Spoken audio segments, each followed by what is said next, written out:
Permettez-moi de rendre grâce au Tout-Puissant qui nous fait voir ces jours mémorables pour notre parti et qui, dans sa miséricorde, est imploré par nous tous chaque jour afin d'aider le Mali à poursuivre son chemin vers la paix, la sécurité, la réconciliation et la prospérité.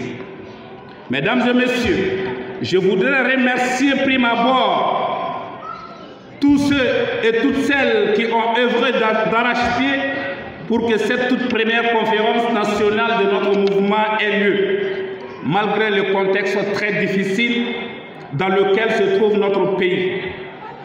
Je tiens à vous féliciter, à vous souhaiter la bienvenue à Bamako et en même temps à vous remercier tous, élus, délégués de l'intérieur et de l'extérieur.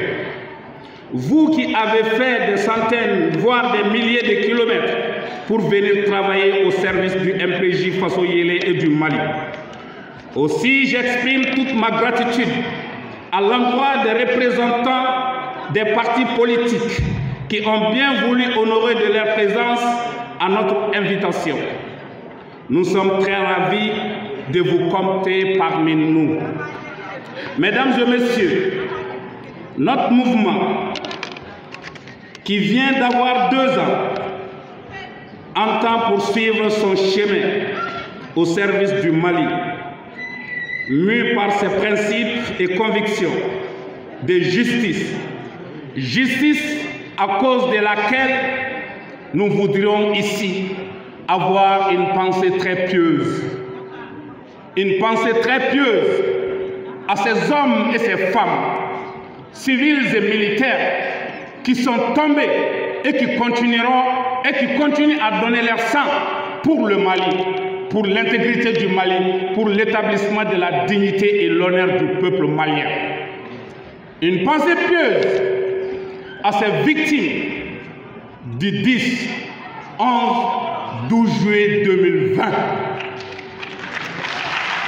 Le mouvement patriotique pour la justice fait de la vérité et de la transparence, de même que de la méritocratie, ses credos fondamentaux. Le MPJ place l'intérêt public au-dessus des intérêts individuels. Mesdames et messieurs, le MPJ soutient de façon indéfectible les idéaux de la transition, car s'inscrivant dans sa vision politique. Sur le plan politique, le mouvement patriotique pour la justice inscrit son action dans le soutien au chef de l'État, son Excellence le colonel Assimi Goïta, dont il lui souhaite le plus ardemment le succès au service du peuple malien.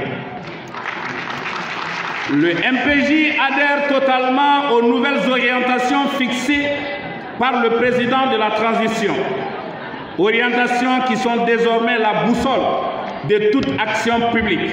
Cette vision s'est traduite par la détermination des autorités de la transition à inscrire l'action publique dans le strict respect des principes clés, à savoir le respect de la souveraineté du Mali, le respect des choix stratégiques opérés par le Mali et la défense des intérêts vitaux du peuple malien. Oui, nous avons besoin de tous les partis politiques pour comprendre, défendre, enseigner, consolider et renforcer cette nouvelle République. À cet effet, il faut sortir de la perspective individuelle et égocentrique avec pour devise « tout pour moi, rien pour les autres ».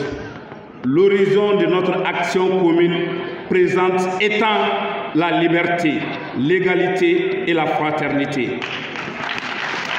Alors là, il faut des efforts non seulement pour agir, mais surtout s'engager. Aussi, je note à votre attention que cette rencontre intervient à un moment où le Mali est engagé sur plusieurs fronts, dont le renforcement de la sécurité. Je salue ici les hommes en tenue, particulièrement le colonel silencieux. En plus du chef de l'État, je parle de Sadio Kamara, le ministre de la Défense. C'est le lieu de saluer les forces armées pour leur ascendance sur les forces obscurantistes, pour la reconquête du territoire national.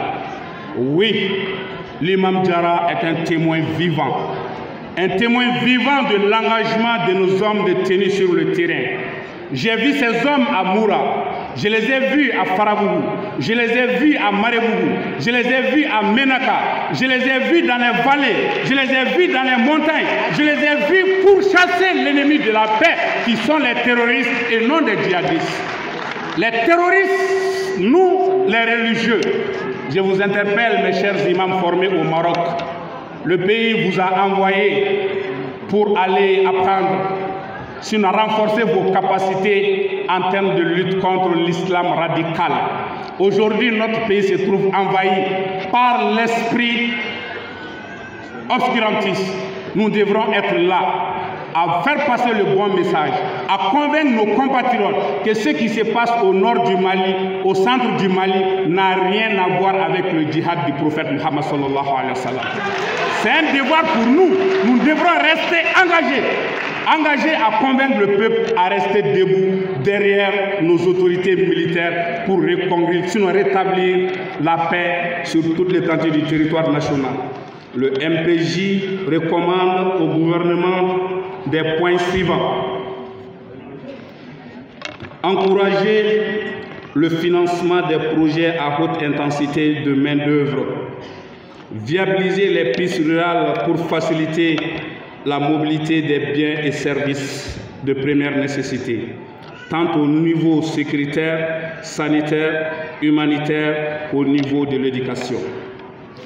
Faciliter la libre circulation des personnes en milieu urbain comme rural, en réduisant les contrôles abusifs, empêchant les populations de vaguer à leur recherche de pain quotidien. Mettre des politiques rapides permettant d'éviter la lourdeur administrative, le plus souvent provoquée par certains agents de l'État. Mettre un accent particulier sur l'accès aux soins de première nécessité dans tous les centres de santé, surtout en milieu rural. Trouver une solution rapide à la question universitaire qui devient de plus en plus cauchemar pour les étudiants et leurs parents. Forger une bureaucratie performante capable de mettre l'administration au travail et d'exécuter les objectifs du pouvoir politique. Veiller sur la politique budgétaire et les dépenses de l'État en matière d'éducation, de santé et d'infrastructures qui constituent souvent les bons indicateurs du cadre institutionnel. Enfin, instaurer et renforcer le dialogue social et la consultation comme préalable à toute prise de décision d'envergure nationale. Mesdames et messieurs, mes salutations et remerciements sincères.